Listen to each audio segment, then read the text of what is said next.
সেটা এখনো বাস্তবায়ন হয়নি। আমরা দেখছি জুলাই গণঅভ্যুত্থানের পরে এই গণঅভ্যুত্থানকে একটি মহল নিজেদের কৃতিত্ব হিসেবে প্রেজেন্ট করছে। স্পষ্ট করে বলছি, এই জুলাই গণঅভ্যুত্থান কোন একক ক্যান্ডিডেট নয়। এই জুলাই গণঅভ্যুত্থান হয়েছে পুরো দেশবাসীর অভ্যুত্থান। এই জুলাই গণঅভ্যুত্থান হয়েছে ইসলাম মুসলিমদের অভ্যুত্থান। এই জুলাই অভ্যুত্থানের কওমি মাদ্রাসার শিক্ষার্থীদের যেমন অবদান ছিল, যেমন স্কুলগুলোতে অবদান ছিল, আলেম সমাজের অবদান ছিল, বাংলাদেশের প্রত্যেকটা মানুষের অবদান ছিল। আমরা বলতে চাই, মাস্টার মাইন্ড নয়। যখন 5 মে 5 আগস্ট যখন সারা বাংলাদেশে বিজয় উদযাপন করছে, আমরা যাত্রা বইতে গুরুদের মুখে দাঁড়িয়ে আছি।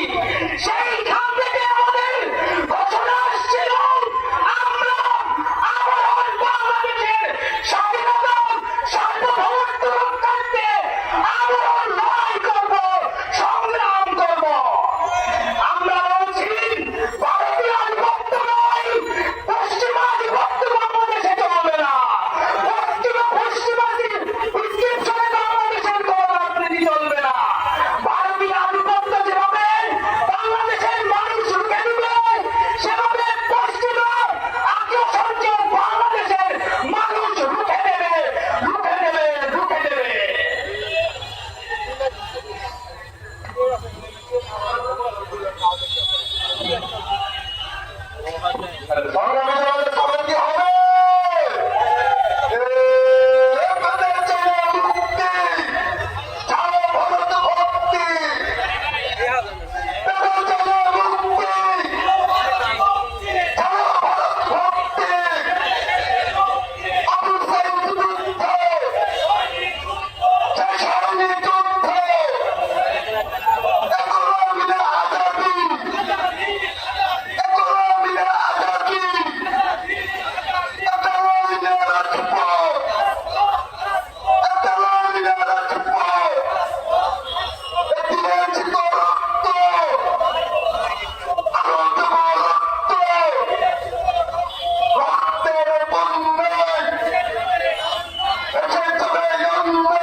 প্রিয় ভাইরা, এই পর্যায়ে বক্তব্য দেওয়ার জন্য রেখে দিচ্ছি জুলাইয়ের উদ্যান অন্যতম শহীদ সংগঠন, অন্যতম শহীদ প্ল্যাটফর্ম, যারা জুলাইয়ের পর থেকে জুলাইকে সম্পূর্ণ রাখতে তাদের জায়গায় সর্বচেষ্টা করে যাচ্ছে। এই পর্যায়ে বক্তব্য নিয়ে আসছেন জুলাই রেভলিউশনারি অ্যালায়েন্সের প্রতিনিধি, জুলাই রেভলিউশনারি অ্যালায়েন্সের প্রতিনিধি আহমেদ সামরানকে বক্তব্য দেওয়ার জন্য রেখে দিচ্ছি। সম্মানিত উপস্থিতি, ময়দানে একটা কথা বলছে, জুলাইয়ের ঐক্য নাকি ভেঙে গিয়েছে। আজকের এই উপস্থিতি দেখে মনে হচ্ছে জুলাইয়ের ঐক্য ভাঙেনি, শুধুমাত্র ক্ষুদ্র একটি মহল যারা জুলাইকে কখনো ধারণ করেনি তারাই সরে গিয়েছিল, আর বাকি সকলেই ঐক্যবদ্ধ আছে। গত জুলাইয়ে আমরা দেখেছিলাম এই দেশের ছাত্র জনতা সকলে একমত হয়েছিল ভারতের দালালদের বিরুদ্ধে, সকলে ঐক্যবদ্ধ ছিল ভারতের আধিপত্যের বিরুদ্ধে। এই দেশের মানুষ কখনোই এই ভারতের দালালদেরকে আর জায়গা করে দিতে দিবে না। সংগ্রামী উপস্থিতি, আমরা দেখেছি এই দেশের সকল রাজনৈতিক দল ডক্টর মোহাম্মদ ইউনূসকে চায় এবং তার নেতৃত্ব চায়, কিন্তু একটি দল সেই ডক্টর মোহাম্মদ ইউনূসের বিরুদ্ধে অবস্থান নিয়েছে। এই ছাত্র জনতা সেই ষড়যন্ত্রকে রুখে দিবে। সংগ্রামী উপস্থিতি, ভারতের দালালদের বিরুদ্ধে আমরা কি একজন থাকতে পারবো? ইনশাআল্লাহ আমরা আমাদের রক্ত দিয়ে হলেও এই ভারতের আধিপত্যের বিরুদ্ধে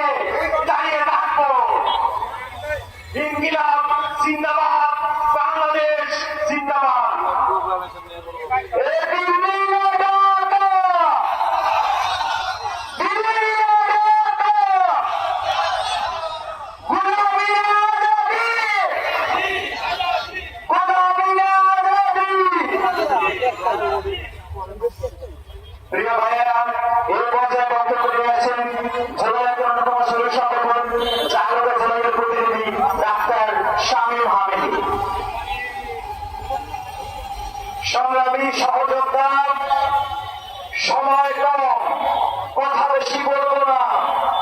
আজকে আমরা এখানে যে জন্য দাঁড়িয়েছি, দীর্ঘ 54 বছর স্বাধীনতা অর্জন করলেও ওই ভারতীয় আধিপত্যবাদ বাংলাদেশকে পঞ্চাই করে রেখেছিল। 5ই আগস্ট দ্বিতীয় স্বাধীনতার মাধ্যমে বিশ্বের বুকে বাংলাদেশ আবার যখন মাথা উঁচু করে দাঁড়িয়েছে, ওই ভারতের মাথা নষ্ট হয়ে গিয়েছে। তা দীর্ঘ 16 বছর ফ্যাসিস্ট আওয়ামী লীগকে দিয়ে বাংলাদেশকে লুটে পুটে খেয়েছে। তারা আবার অপশক্তির উপরে ভর করে শতবর্ষী প্ল্যান বাস্তবায়ন করে বাংলাদেশকে আবার বনসাই করে রাখার চক্রান্ত করছে। তার এই চক্রান্ত স্বরূপ জুলাইয়ের ঐক্যের ভিতরে ফাটল ধরানোর জন্য নানাবিধ ফন্দি এনে এই সকল বিপ্লবী মানুষ, বিপ্লবী সংগঠন, রাজনৈতিক দল, সামাজিক সংগঠনের মধ্যে বিভেদ তৈরি করছে, যাতে এই সরকার বিপ্লবী সরকার না হতে পারে। আমরা লক্ষ্য করছি নানা সংগঠনের উপরে ভর করে তারা আওয়ামী লীগের সন্ধ্যের প্রশ্নে বিভাজন তৈরি করেছে, কিন্তু শেষ পর্যন্ত কিন্তু তারা সার্থক হতে পারেনি। এখন তাদের সর্বশেষ চক্রান্ত হয়ে জুলাই ঘোষণার বক্তব্যকে আটকে দেওয়া। এটাকে যদি আটকে দেওয়া যায়, বাংলাদেশকে আটকে দেওয়া যাবে।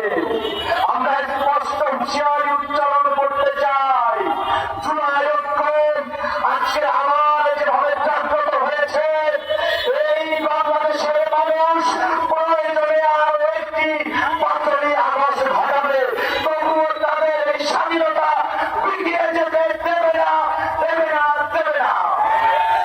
সবাইকে আবারও এই বিপ্লবী চেতনা ধারণ করার আহ্বান জানাচ্ছি, যতক্ষণ পর্যন্ত আমাদের এই বিপ্লব সার্থক না হয়। সবাইকে জুলাই ঐক্যের পক্ষ থেকে ধন্যবাদ জানাচ্ছি। আসসালামু আলাইকুম।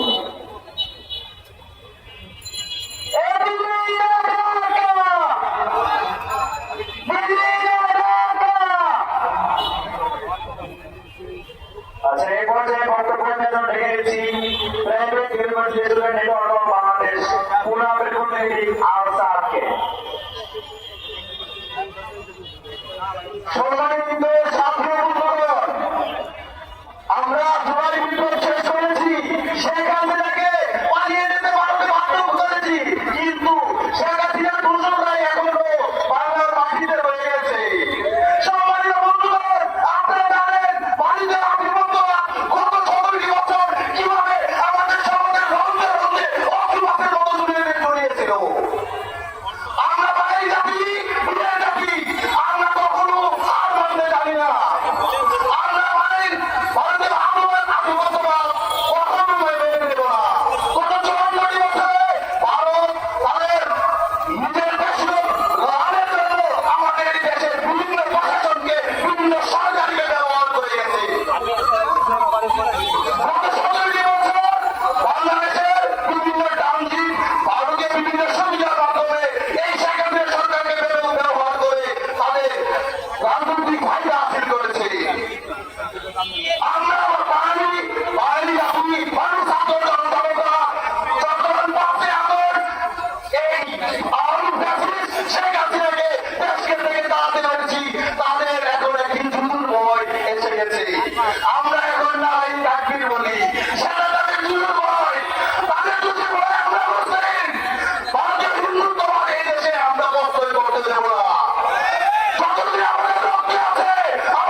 বন্ধুগণ, আপনারা